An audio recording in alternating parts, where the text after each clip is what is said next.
Usa kaming gabi mga angkol ug mga auntie. It's a Friday weekend. Tama-tama din, no? 14 po ng buwan po ng Hunyo. Nako, bilis ng araw mga kabisyo. Tama-tama dahil payday. At hindi lang po payday mga kabisyo, no? Long weekend. Ang daming pwedeng gawin pag long weekend, pag sweldo day, di ba?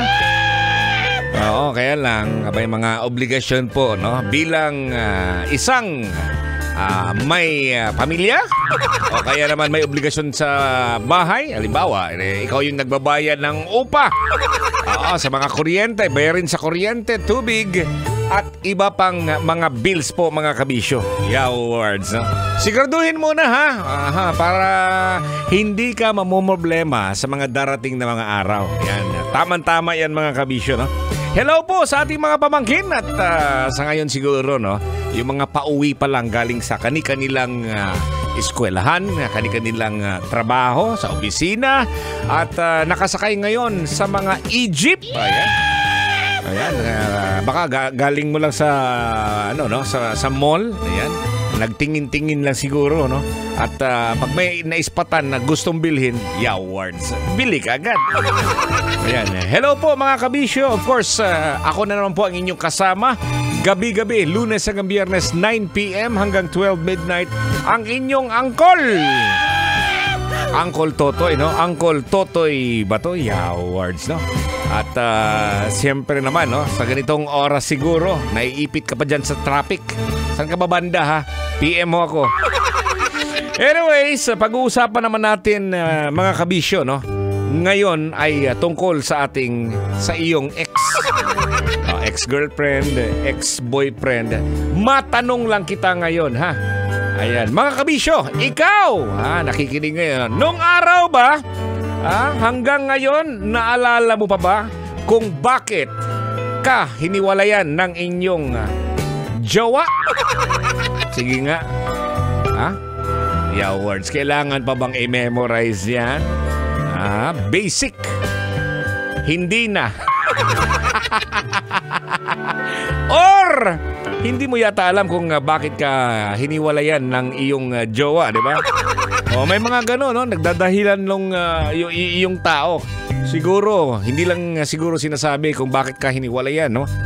Baka nagsawa na, boring na tao ka na. Kaya hiniwalayan ka na, no? May mga gano'n, no? Kung baga, may mga rason. May kanta nga dyan, Let me be the one, di ba? Words, oo, may mga rason yan mga kabisyo. Pero minsan, kung ikaw yung very open ka sa jowa mo, sa partner mo, sinasabi mo kaagad-agad, no? Yung iba naman, hindi naman sinasabi kasi siguro ayaw makita na umiiyak yung jowa. At least kahit papano, hindi naman yan siguro ghosting, no? Ayan, alam mo, ang kahalagahan po ng ex pala, mahalaga din pala yung makikipagrelasyon ka tapos naghiwalay kayo. Sabi nila mahalaga din daw yun. Oo, at pag-uusapan po natin yan ngayong gabi po ang tungkol sa ex. Pero mamaya, no, banggitin natin, no, ang ilan sa mga dahilan kung bakit maaaring ituring na mahalaga ang mga ex.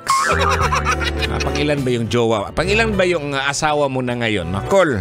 O ikaw naman, auntie, no? Pangilan ba yung mister mo ngayon? Or hindi mo lang sinasabi siguro, no? Oo, baka andun pa rin yung selos. Ikaw, call, no? Halimbawa, kasama mo yung asawa mo ngayon, tapos ma-meet mo yung ex. Nagagalit ba yung asawa mo? Or siguro kinikilig ka pa? Pambihira naman, no?